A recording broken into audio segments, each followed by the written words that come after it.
Hello and welcome to Indus News, live from Islamabad. I am Aneeb Hamid with the news of this hour. Let's begin with the top stories first.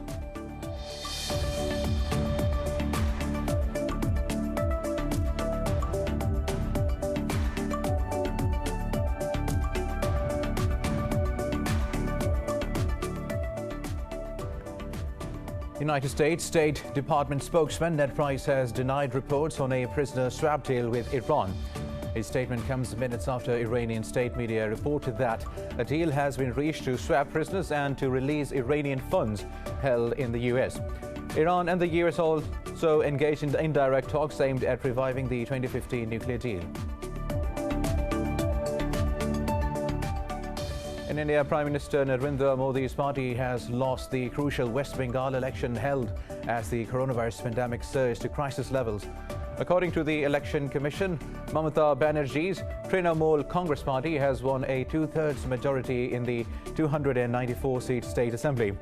She is set to become the chief minister of the state for the third time.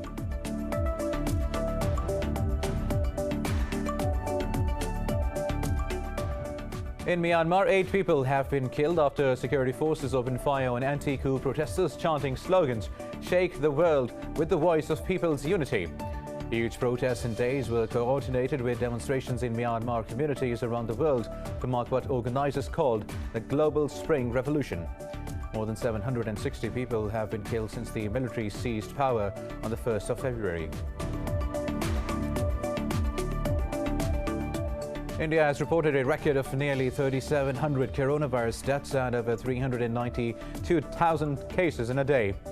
Pakistan has banned inbound pedestrian movement from Afghanistan and Iran for 2 weeks over the emergence of coronavirus variants in the region. The ban will take effect on the 5th of May as the country tries to contain a surge in infections. While globally, the virus has infected over 152 million people and has claimed nearly 3.2 million lives, including 18,070 in Pakistan.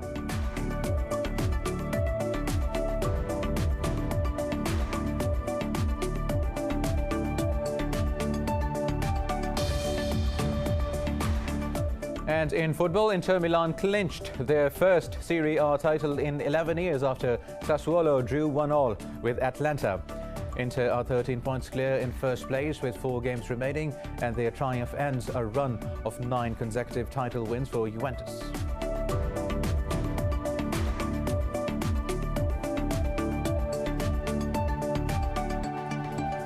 These were top stories. News in detail after a short break. Stay with us.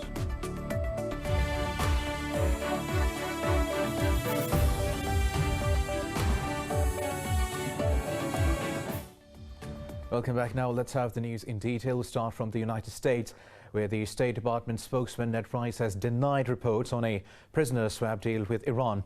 His statement comes minutes after Iran state media reported that a deal has been reached to swap prisoners and to release Iranian funds held in the U.S. White House Chief of Staff Ron Klain also denied the report, saying there is no agreement in place with Tehran. Iran and the United States are currently engaged in indirect talks aimed at reviving the 2015 nuclear deal. Meanwhile, Iran state media said British-Iranian national Nazanin Zaghari-Ratcliffe would be released once Britain had paid off a military debt. But a British Foreign Office official played down the report. Zaghari-Ratcliffe was arrested at Tehran airport in 2016 and later convicted of plotting to overthrow the government. Now, Iran's foreign minister has apologized for recording the comments that were leaked to the public last week. The recordings related to frank remarks about the grasp of hardliners on Iran's internal and external affairs, among other things. The 7-hour-long audio also discusses the influential role of the Iranian Revolutionary Guards and its leader, the late General Qasem Soleimani. In an Instagram post, the foreign minister said he hoped the people of Iran and General Soleimani's family would forgive him, and that if he knew even a sentence of the audio would be leaked, he would never have recorded it. Iran's Supreme Leader Khamenei has slammed the remarks by ZARIF as a big mistake. Now, in India, Prime Minister Narendra Modi's party has lost the crucial West Bengal election held as the coronavirus pandemic surged to crisis levels. According to the Election Commission, Mamata Banerjee's Trinamool Congress Party has won a two-thirds majority in the 294-seat State Assembly. She is set to become the Chief Minister of the state for the third time. Prime Minister Modi has extended congratulations to Banerjee over her party's victory. He said the central government will continue to extend possible support to fulfill people's aspirations and also to overcome the COVID-19 pandemic. Now in Myanmar, 8 people have been killed after security forces opened fire on anti-coup protesters chanting slogans, "Shake the world with the voice of people's unity."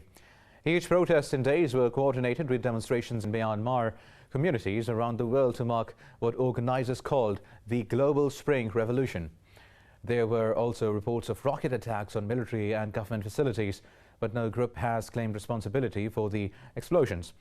More than 760 people have been killed since the military seized power on the 1st of February.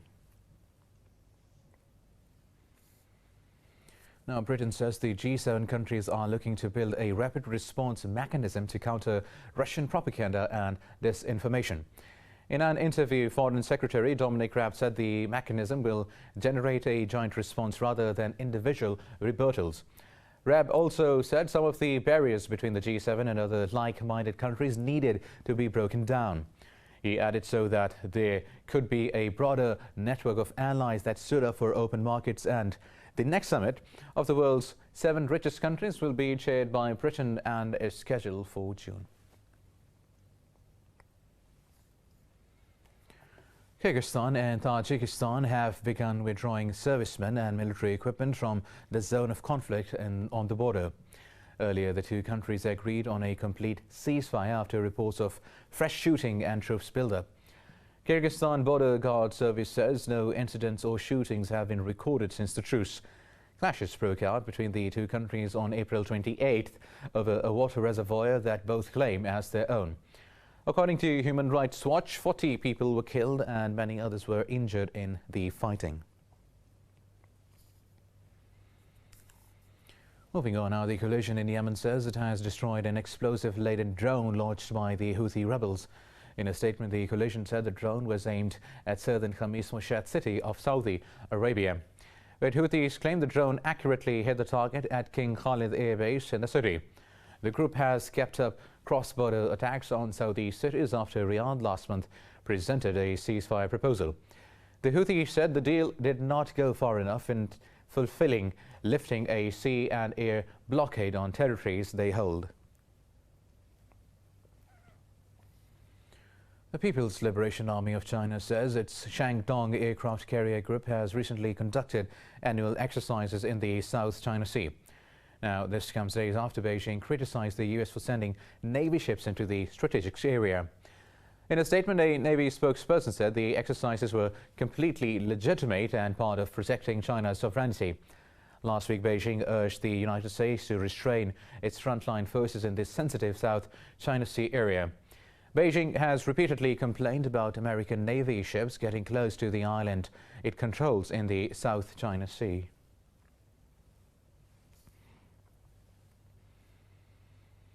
North Korea has warned the United States of a corresponding response to what it called Washington's hostile policies towards Pyongyang. Earlier, U.S. President Joe Biden said Washington's policy will not focus on achieving a grand bargain with Pyongyang. North Korea's foreign ministry called Biden's comments about its nuclear program intolerable and a big blunder. In a statement, the ministry said U.S. deterrence is just a means proposing nuclear threats to North Korea. Pyongyang warned that Washington will find itself in a very grave situation if it would not stop. Meanwhile, North Korean leader's sister Kim Yo-jong has warned South Korea over anti-Pyongyang leaflets issues. In a statement, Kim said Seoul failed to stop the reckless acts.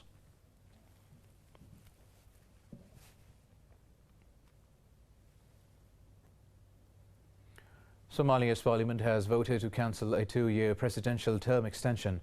The move will help in ending an armed standoff in the capital, Mogadishu. In a speech following the vote, Prime Minister Mohamed Hussein Roble ordered the army to return to barracks. Roble also urged politicians to avoid inciting violence. Ahead of the vote, President Mohamed Abdullahi Farmajo said he was directing his premier to begin preparations for the election.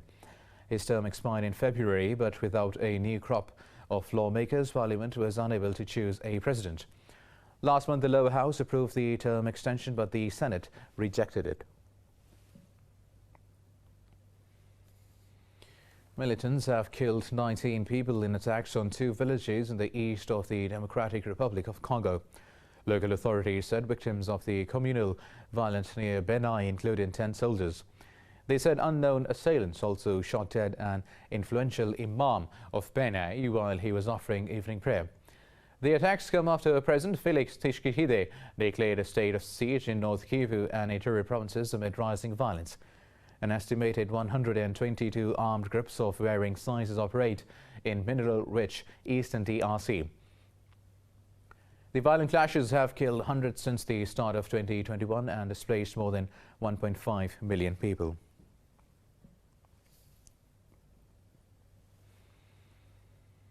India has reported a record of nearly 3,700 deaths from COVID-19 overnight and more than 392,000 cases. Globally, the virus has claimed more than 3 million lives and infected over 151 million people. More about the pandemic in this report. The vaccine rollout is falling behind schedule due to high demand as it continues to expose the stark economic divisions of the world. Mexico says the U.S. will probably send it more doses of AstraZeneca vaccine, as the company admitted its next supply to the South American country will be delayed substantially. Meanwhile, hundreds of Brazilians took to the streets of São Paulo to show their support for President Jair Bolsonaro, who has been criticized for his handling of the pandemic. Everyone, every family is suffering from this pandemic. Everyone is losing loved ones. I have already lost one, but we can't stop. We have to work. We need to deal with the situation. The virus continues to ravage India with a staggering number of cases and deaths every day. The country has started the 3rd phase of its inoculation drive, but the financial center, Mumbai, only offered limited vaccinations due to a shortage of doses. Meanwhile, France and Germany are the latest countries to send aid to India. It's a very important package because it's not only a response to short-term needs, but it's also equipment that will provide autonomy for Indian hospitals. Each of these units can provide oxygen during more than 12 years to a 250-bed hospital in India. So it will also contribute to build health capacity in India. Australia's 4th largest city, Perth, now faces prospects of its 2nd snap lockdown in 2 weeks after detection of a new cluster. Meanwhile, in China, 15 more cases of the new coronavirus were detected over the past 24 hours. Meanwhile, in Pakistan, authorities have banned inbound pedestrian movement from Afghanistan and Iran for 2 weeks over the emergence of coronavirus variants in the region. The ban will take effect on the 5th of May as the country tries to contain a surge in infections. The country registered 113 deaths and over 4,400 infections in the past 24 hours. The nationwide death toll has now crossed the 18,000 mark.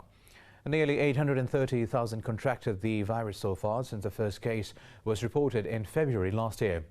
More than 722,000 people have recovered.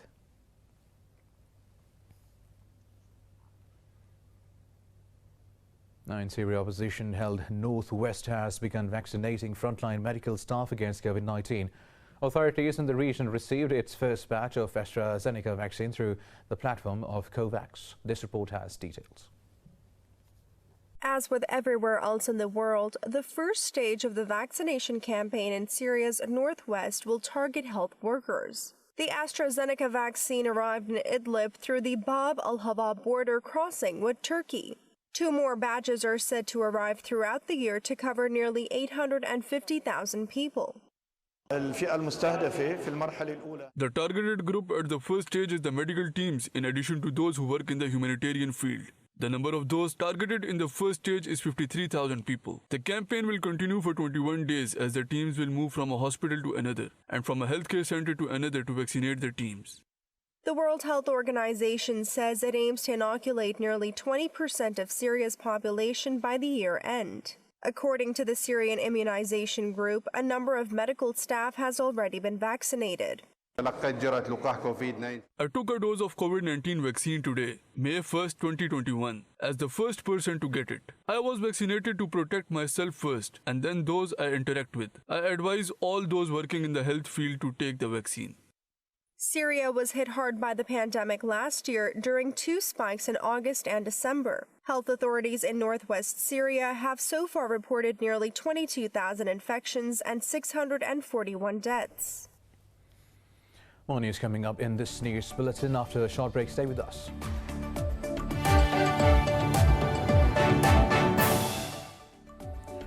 Welcome back. Now in Afghanistan, at least 9 people have died and 14 others injured after a fire broke out at a fuel station in Kabul. The Interior Ministry says the blaze engulfed dozens of tanker trucks and damaged several houses nearby.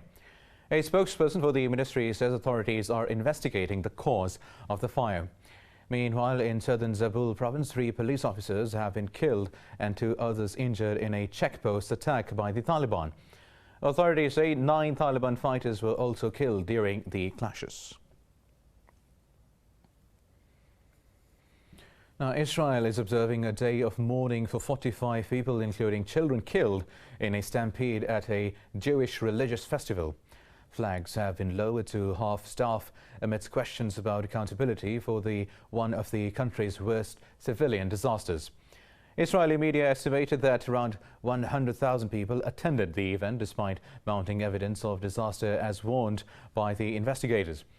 United States and Canada have confirmed their citizens among the dead and injured as condolences pour in from around the world.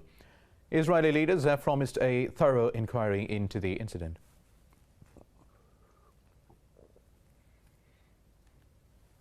Now, in the United Kingdom, police have arrested 9 people over taking part in the Kill the Bill protest in central London. In a statement, the police said officers were continuing to engage with protesters. More than 1,000 gathered against a proposed law they say would give police extra powers to curb the protesters. They demanded that the government reverse the planned legislation. Similar protests also took place in other cities across England and Wales, including Bristol.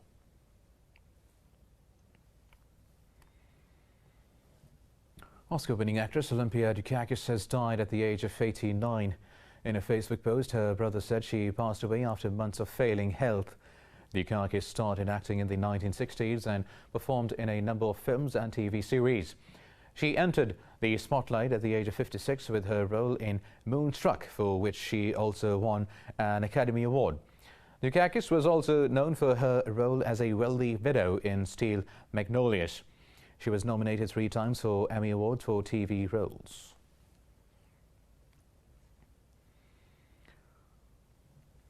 Now, NASA's SpaceX Crew 1 mission has returned safely to Earth from the International Space Station. The agency says the crew includes 1 Japanese and 3 American astronauts. The capsule, named Resilience, splashed down in darkness off the coast of Panama City in the United States state of Florida. Its return marks the end of the first crewed rotation mission to the station by the Crew Dragon spacecraft. It is the first night splashdown of a U.S. crewed spacecraft since Apollo 8's pre-dawn return in the Pacific Ocean in December 1968. The mission was part of NASA's fledgling public-private partnership with SpaceX.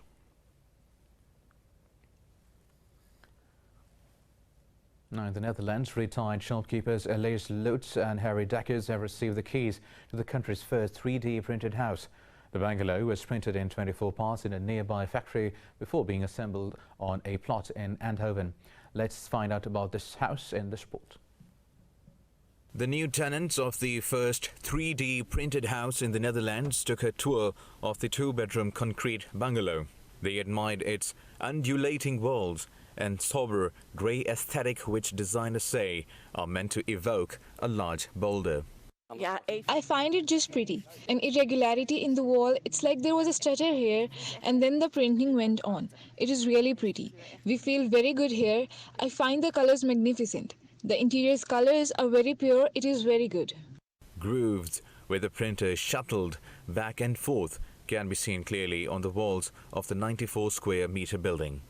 Met dit kleine gebouw achter ons. With this small construction behind us, I think a big step has been taken today towards a high-quality construction industry. With this technology, that is to say, digitalization technology, we have greatly contributed to bringing more versatility, sustainability, and health to the construction industry. Designers say the house fully complies with Dutch building standards. It is the first of 5 in what they dub Project Milestone, with designs set to become more sophisticated as they build on the knowledge gained. We still have news for you, but after a short break, stay with us.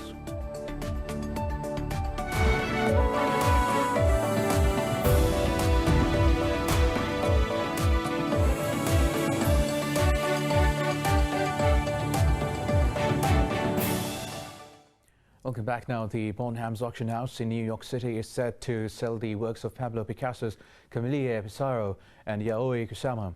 The Impressionist and Modern Art sale is scheduled for May 13th and the KUSAMA sale is scheduled for May 12th. Pablo Picasso's painting Femme Mauve, a portrait of his lover Marie-Thérèse Waltenot, has not been seen publicly since 1984. It is ready to be auctioned and has a pre-sale estimate of $10 to $15 million. The auction also includes Camille Pissarro's La Rosa, a painting of his Dutch servant, one of his most exquisite works. Pissarro's painting is reported to have a pre-sale estimate of $1.5 to $2 million. Also, a never-before-seen collection of his works by Yayoi Kusama will hit the auction block. Kusama's bold, bright red Hudson River and Mississippi River have pre-sale estimates of $3 to $5 million. Her untitled painting, a precursor to her Infinity Rooms series, has a pre-sale estimate of $2.5 to $3.5 million.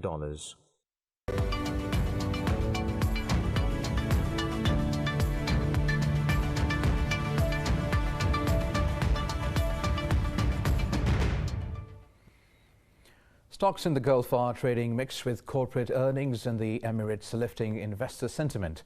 Dubai and Abu Dhabi stocks are trading close to 0.5% higher, helped by robust first quarter earnings. Abu Dhabi Securities Exchange edged up fractionally, led by bank stocks, but Qatar Exchange pulled back after undergoing a wide sell-off. Meanwhile, stocks in Saudi Arabia also dipped nearly 0.5%.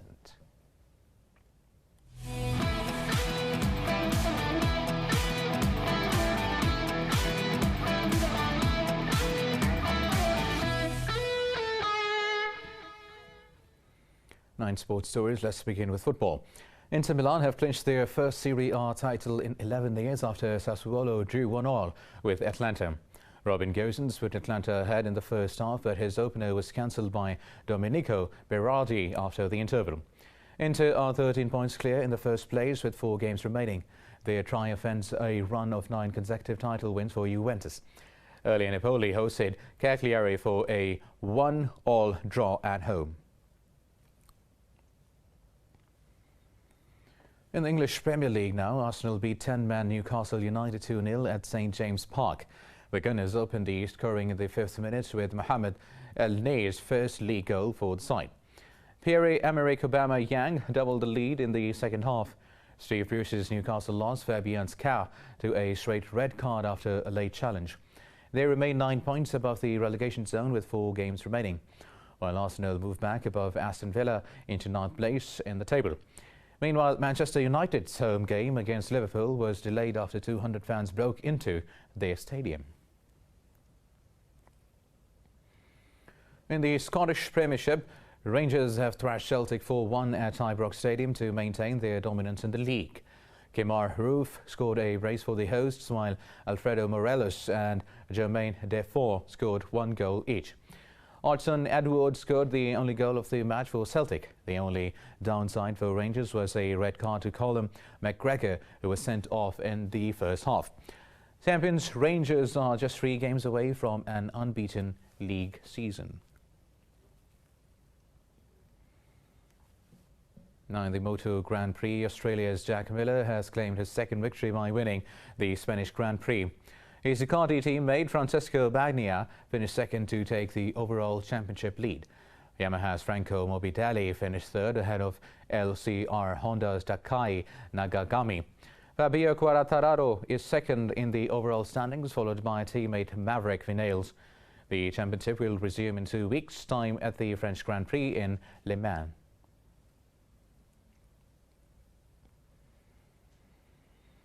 John Florence of the US has made a perfect score of 10 in the opening round of the Margaret River Pro World Surf League. Florence finished with a solid close-out turn to achieve his perfect score to beat Frenchman Michael Boré and Australia's Mikey Wright. In the women's competition, Amuro Suzuki gained the first heat win of her career. She also became the first Japanese female surfer in over 2 decades to win a heat on Championship Tour. The fourth stop on this year's World Surf League Championship Tour will be held on Monday.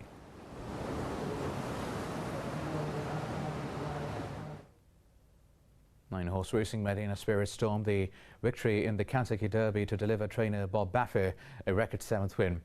It was the 4th Derby victory for the Hall of Fame jockey John Velasquez. Medina Spirit jumped to an early lead, fending off challenges down to stretch to cross the line. The horse won by half a length, narrowly holding a mandaloon on the home stretch. Hot Red Charlie finished third, while last year's champion and early Derby favourite Essential Quality came in 4th. With over 50,000 fans, the race was the largest US sporting event since the start of the pandemic.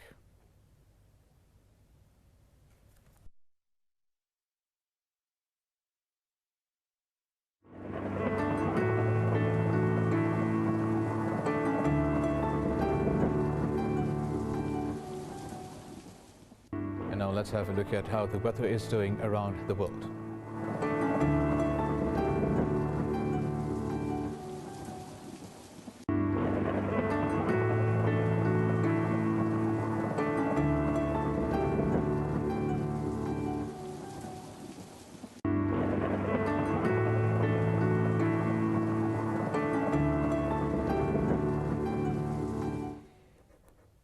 And that is all for now. For the latest updates, you can follow us on social media at Indus.News. Take care.